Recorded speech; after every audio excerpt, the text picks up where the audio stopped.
just want to say my name is Bianca Millar. I'm here on Wendock from Wendock in Quebec. And I was asked to come here and tell my story of when I was kidnapped and went missing for 2 weeks. Where it happened, just so I guess you guys have a little bit of a visual. We're at Victoria and Hunter. So it was just up the street at Victoria and King, the room that I was locked in. So I typed it out last week, so I'm just gonna kind of read it to you guys. I'm sorry if I start crying. I'll try to get through it.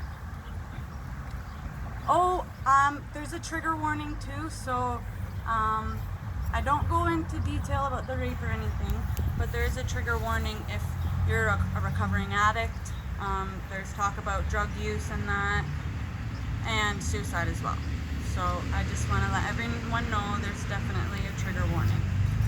I'm not going to be offended if it's too intense for you and you have to kind of go take a walk. I honestly am not going to be offended if you get up and go.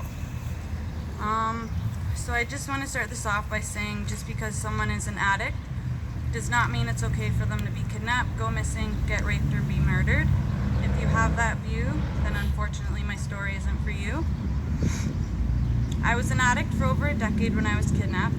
I had been using heroin and needles and smoking crack every day. I had a drug dealer downtown Hamilton that I went to see every day, and we would stay there for sometimes days on end with my boyfriend and just spend all our money on drugs. One day a dealer didn't have, so we texted someone that we knew sold downtown. Her name was Ellen. She was a middle-aged white lady. She told me to go to her house and that my boyfriend had to stay downstairs because she didn't know who he was, and that she didn't like random guys in her home, which is totally understandable. That wasn't the case though. Antonio stayed in our car in the parking lot below the apartment building. I got to the front door of the house and a big middle-aged black man answered. I asked where Ellen was, and he said she's just down the hall. He locked the door with a big metal pole that they had made so people could not kick their door down, and I later learned so that people couldn't escape the house without being heard and without having a difficult time lifting the metal pole up off the door. He showed me to a small room down the hall. Ellen was nowhere to be found. He told me to sit down on the bed in the small room. I sat down and saw that he had TVs in the room that had the view from all the cameras they had all around the house. One that I was focused on was the one that was outside facing the front door. This man's name was Bobby Brown. Well, that's what he liked to be called anyways. He told me that he had been watching me for a very long time and had been trying to get at me for a while now. At first I thought, how have you been watching me? I've never met you in my entire life. Still to this day, I have no idea how he was watching me. I kept asking him for the drugs that we came for. He kept brushing it off and kept talking to me about how much he wanted me. After 30 minutes, I saw Antonio come knock on the front door from the camera view on the TV. When I stood up to go to the front door, Bobby pushed me back down on the bed. Then I saw Ellen answer the door and tell Antonio that I'd be right out. She closed the door on his face and came to the bedroom where I was at and said that I had to leave. At that point, Bobby tried kissing me. I leaned back and kicked him in the chest and pushed him away from me. A couple days later, I was at our drug dealer's house by myself.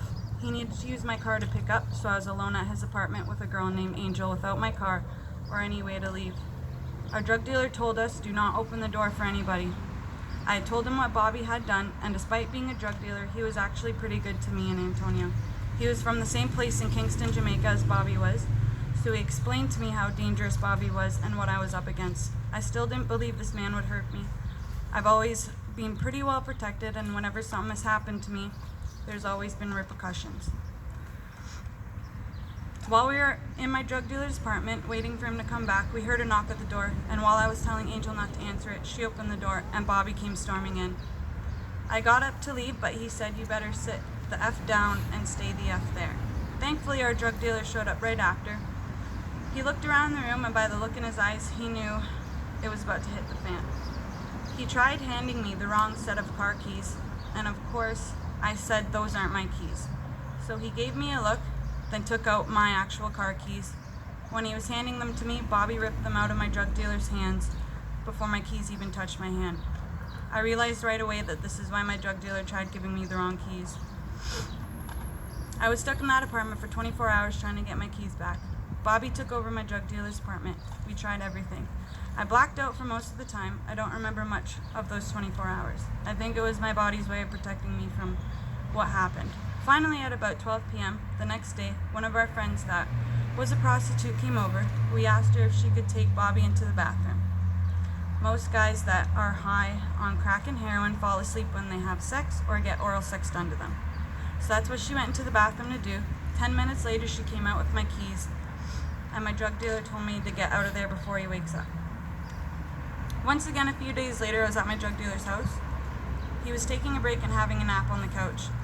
Angel and I were there once again, but so was Sally, the prostitute that helped me get my car keys back. Angel went for a walk and came back with Bobby. She said he followed her there. I woke up my drug dealer. He woke up to Bobby sitting on the chair across from the couch my drug dealer was sleeping on. My drug dealer played it cool. He never raised his voice or spoke disrespectful to Bobby because I guess he knew what Bobby was capable of. Bobby said the only way he'd leave is if I drove him home, which is only a 2-minute walk away, but I just wanted him to leave. I drove him and he told me I had to go upstairs to his place. When I said no, he got very, very angry, so I did what he said.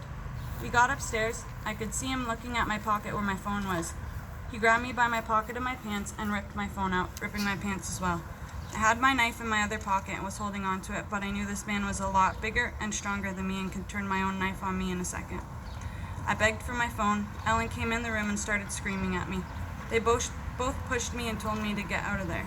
I lost my phone. That was the only phone Antonio and I had.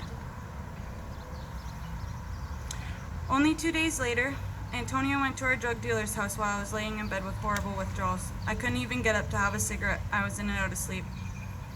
I woke up and he was gone. I went to our drug dealer's house. Angel once again answered the door.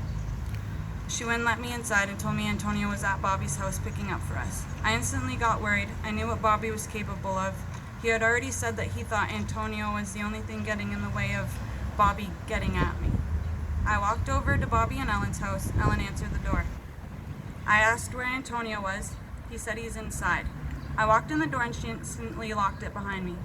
This is when I got the feeling that Antonio wasn't there, but I knew she wouldn't let me just leave like that. Long story short, they locked me in that same small bedroom I was in the first time Bobby tricked me and told me he had been watching me for a long time. I was locked in that room for 2 weeks, but what felt like 2 years. Within the first couple of hours I was in that room, he came in with clothes he wanted me to wear. He made me strip down of the clothes I was wearing and put on these random women's clothes. He showed me where to put the clothes I had been wearing when I showed up, on top of another pile of clothes. When I saw that pile of clothes, I instantly recognized a few of the clothing items. A sweater and a pair of pants that Sally wore every day when she was out working on Barton Street, and a bunch of other women's clothes I didn't recognize. He also had a very skimpy, barely there lingerie that he forced me to wear as well. When I started withdrawing, he brought out a pack of used needles. I told him I wasn't going to use those and I'd rather withdraw. He made me use them. They had someone's old dried up blood in them. I remember feeling so dirty, and I swear I could literally feel that person's blood circling throughout my veins. Thank Creator, when I got tested a few months later, I hadn't contracted anything from those needles. Maybe he knew.